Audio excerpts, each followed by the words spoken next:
Tudo bem, pessoal? Sou o professor Pacelli, estou aqui nos estúdios do Gran Cursos e vamos gravar mais uma aula. Essa aula a gente vai falar sobre bases de mensuração do ativo. Antes de eu entrar nessa aula e a próxima, vou ser bem transparente com você. Essa aula agora a gente vai aprofundar as bases de mensuração do ativo. E a próxima? Vou fazer isso por quê? Porque está no MCASP, está na estrutura conceitual.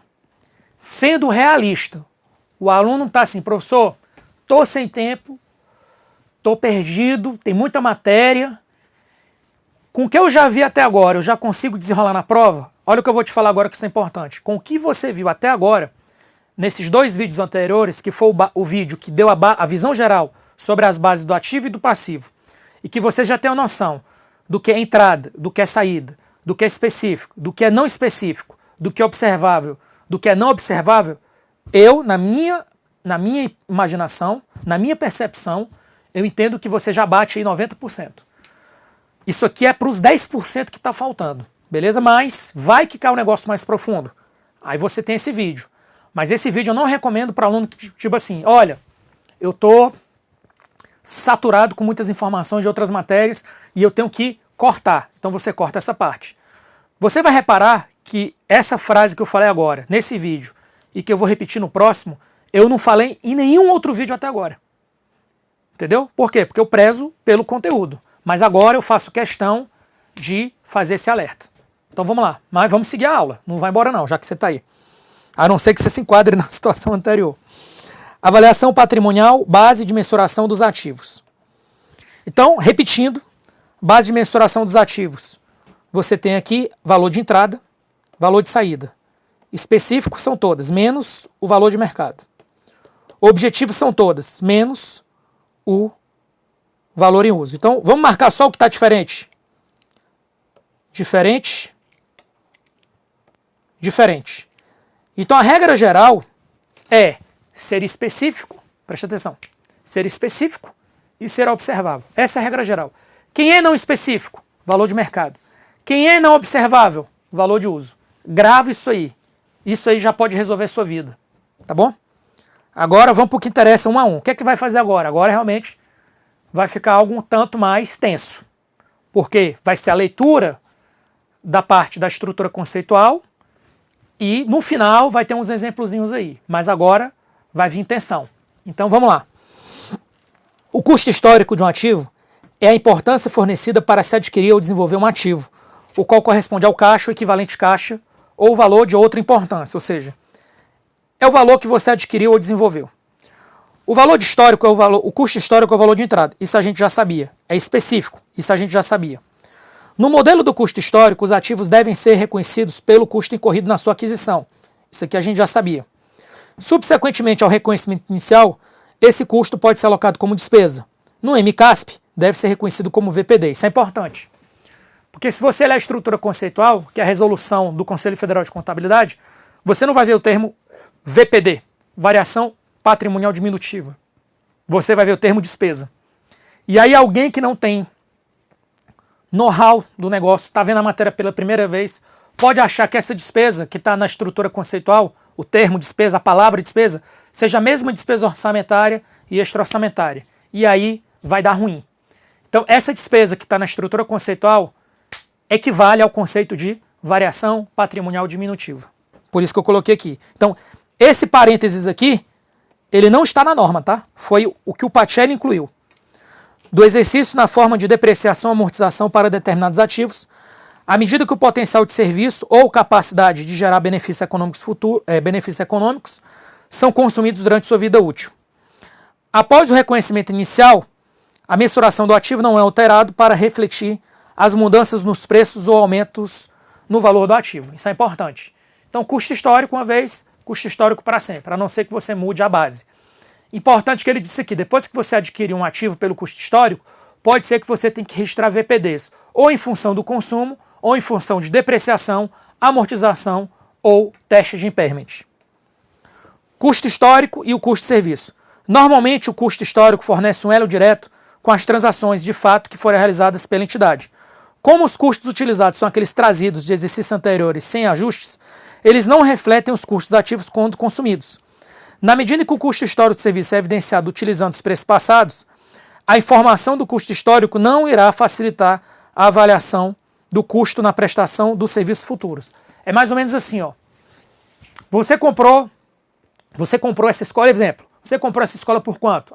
Sei lá, 2 milhões de reais. 9 salas de aulas. Eu preciso de uma nova escola que tenha 9 salas de aulas. Pode ser que aquele valor de 2 milhões de reais não sirva, e é o que ele está falando, não vai servir normalmente como informação para você tomar decisão para manter o potencial de serviços funcionando. Quando eu falo potencial de serviço, é a capacidade operacional da entidade. Ou seja, eu comprei algo no passado que daria para... Eu comprei uma escola no passado que atendia 9 salas de aulas. Pode ser que quando eu for comprar no futuro uma estrutura que mantenha 9 salas de aulas, pode ser que o preço tenha variado muito e aquele preço do passado não vai servir para nada. É isso que está dizendo aqui. Que o custo histórico ele pode não ser a melhor alternativa para você medir a manutenção do serviço que você necessita e que você vai precisar no futuro. Normalmente não vai ajudar. Capacidade operacional. Caso o ativo tenha sido adquirido em transação com contraprestação, o custo histórico fornece informações sobre os recursos disponíveis para a prestação de serviço. Caso o ativo tenha sido adquirido em transação sem contraprestação, o valor da transação não fornece informação sobre a capacidade operacional. Custo histórico e capacidade financeira. O montante no qual os ativos são apresentados nas demonstrações contábeis auxilia na avaliação da capacidade financeira. O custo histórico pode fornecer informação sobre o montante dos ativos, que pode ser utilizado como garantia efetiva para empréstimos. A avaliação da capacidade financeira também exige informação sobre o montante, que poderia ser recebido pela venda do ativo e reinvestido em outros ativos. O custo histórico não fornece essa informação quando é significativamente diferente dos valores de saídas atuais. Agora fala sobre custo histórico e as características qualitativas. Os montantes derivados do modelo do custo histórico são normalmente fidedignos. São verificáveis, compreensíveis e podem ser elaborados em tempo hábil. Beleza? Ok, pessoal. Pessoal, ao invés de passar tudo isso aqui, como é que eu vou fazer? Eu vou deixar os slides prontos para você, você tem. Eu vou parar os exemplos no final, fiz umas tabelas e a gente vai direto nas tabelas. Eu acho que vai render mais. Beleza? Então vamos lá.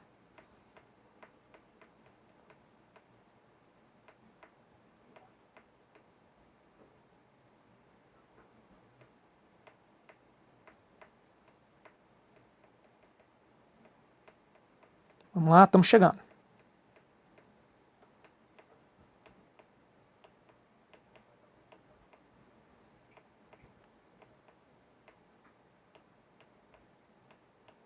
Pronto.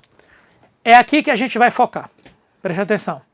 Então a gente vai passar agora as tabelas que resumem tudo o que a gente tem escrito aqui atrás.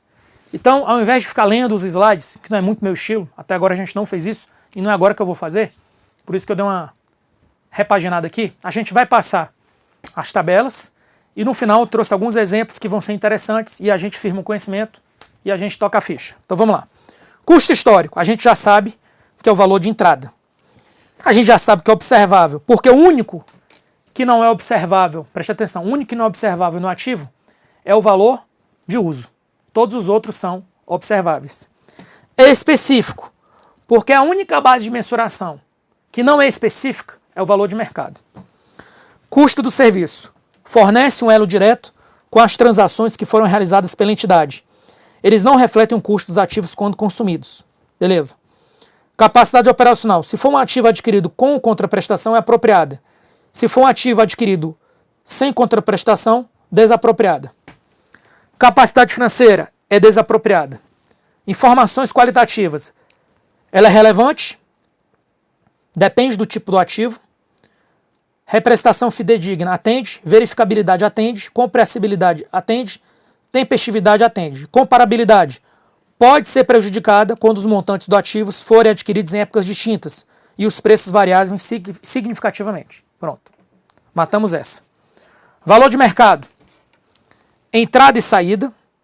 É observável. Não é específica para a entidade.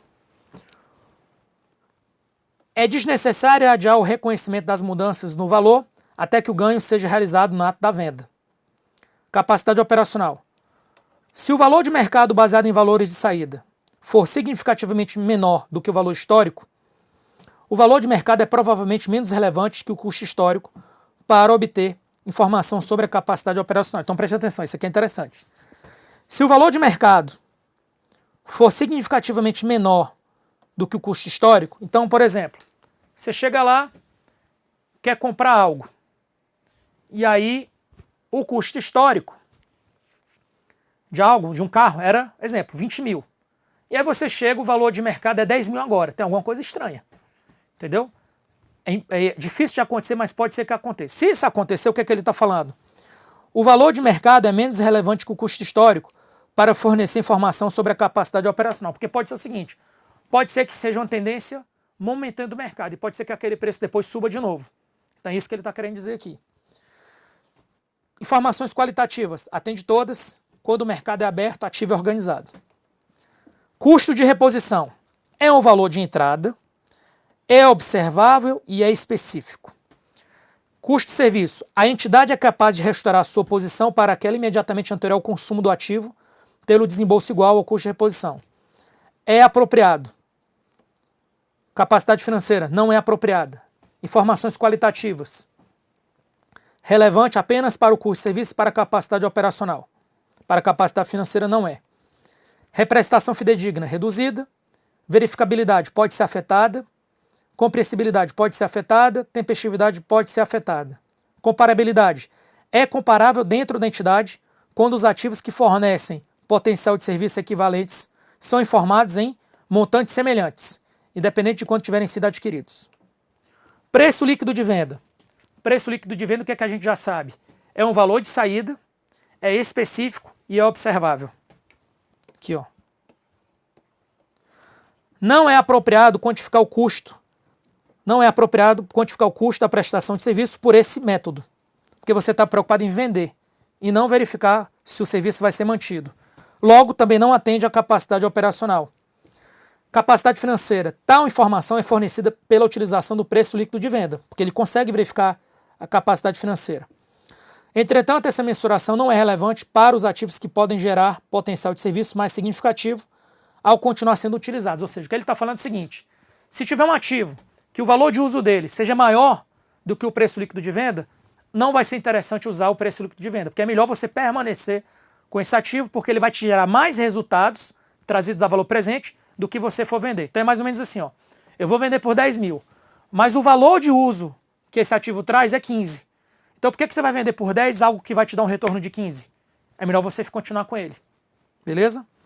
E aqui estão as informações relevantes somente quando o emprego mais eficiente para a entidade for vender.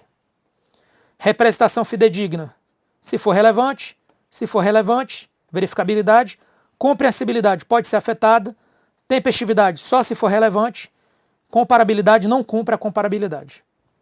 Valor em uso. É um valor de saída, não observável porque é subjetivo e é específico para a entidade. Custo do serviço, em regra, é inapropriado. Capacidade operacional é limitada e capacidade financeira é limitada.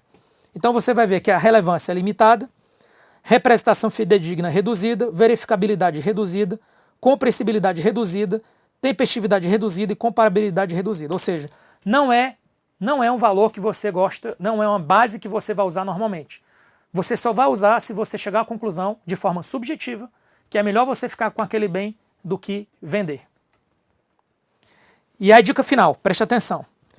O valor em uso é apropriado quando for menor do que o custo de reposição e maior do que o preço líquido de venda. Essa última parte a gente já tinha visto. Ou seja, se o valor de uso, aqui ó, for maior do que o preço líquido de venda, eu vou vender por 10. Mas o meu valor de uso é 15, é melhor você não vender, continua com ele.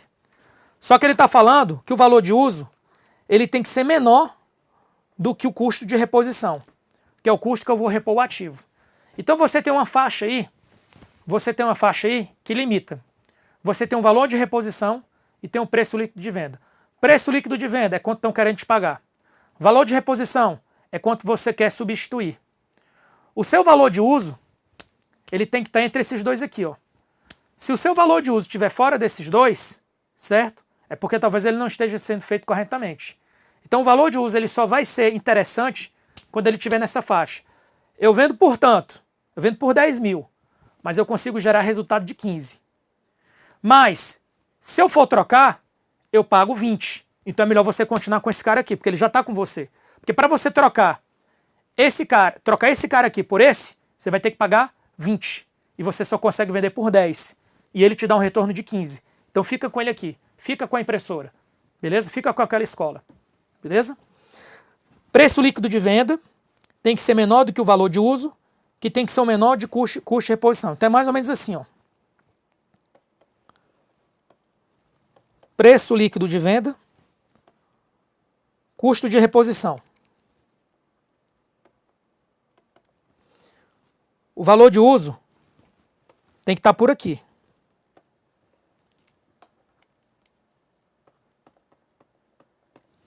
O valor de uso tem que estar por aqui. Certo? Então, o que é que acontece? Suponha que seu preço líquido de venda seja 10 mil. Custo de reposição seja 20 mil. E você está usando ela por 15. Qual é a sua decisão? Você tem uma máquina de Xerox. Se eu for vender ela, vão me pagar 10. Se eu quiser repor ela, repor. Por uma outra, do mesmo potencial de serviço, não é a mesma marca, não é o mesmo ano. É o mesmo potencial de serviço, ela fica como 20. E eu tenho certeza que essa máquina ainda vai me gerar Xerox, que se eu fosse alugar, trazendo a valor presente, nos meus cálculos, que podem ter alguma margem de erro, vale 15 mil. Qual é a sua sugestão? Continuar com a máquina. Porque se você for vender, você vai vender por um preço mais barato do que ela gera de retorno. E se você for trocar ela, você vai ter que pagar mais para chegar no mesmo valor que ela já te gera hoje. Porque você vai ter que pagar por esse valor aqui. Entendeu? Então é isso. Então, ó, o valor de uso é apropriado quando? É menor do que o custo de reposição. Tá aqui, ó, é menor. E maior do que o preço líquido de venda. Ou seja, o preço líquido de venda é menor do que o valor de uso. Aí aqui eu trouxe o mesmo exemplo com outros valores. Preço líquido de venda 10, valor de uso 11, valor de reposição 12. A diferença é que aqui é um valor de saída, aqui é um valor de saída, aqui é um valor de entrada. Na situação hipotética, deve-se utilizar o valor de uso, pois caso o ativo fosse vendido, iria-se obter um valor menor que 11. Se fosse tentada a substituição, teria que se pagar 1.000 a mais que 11. Porém, se o preço líquido de venda fosse maior que 11, o valor de uso seria mais eficiente, mais que 11, que é o valor de uso, seria mais eficiente vender a máquina. Se o custo de reposição fosse menor que o valor de uso, seria mais eficiente substituir a máquina por outra que gerasse o mesmo potencial de serviço a um custo menor. E é isso, beleza, pessoal? Então, com isso a gente encerra esse bloco. Daqui a pouco a gente volta para falar de passivos. Quando eu voltar na aula de passivos, eu já vou direto para... Eu vou passar a parte teórica, vou passar os slides rápido, e eu vou direto para a tabela, que é o que interessa. E no final você vai ver que tem outros exemplos, e aí nos exemplos a gente esclarece do jeito que eu fiz aqui com a máquina de Xerox. Fiquem com Deus e até a próxima.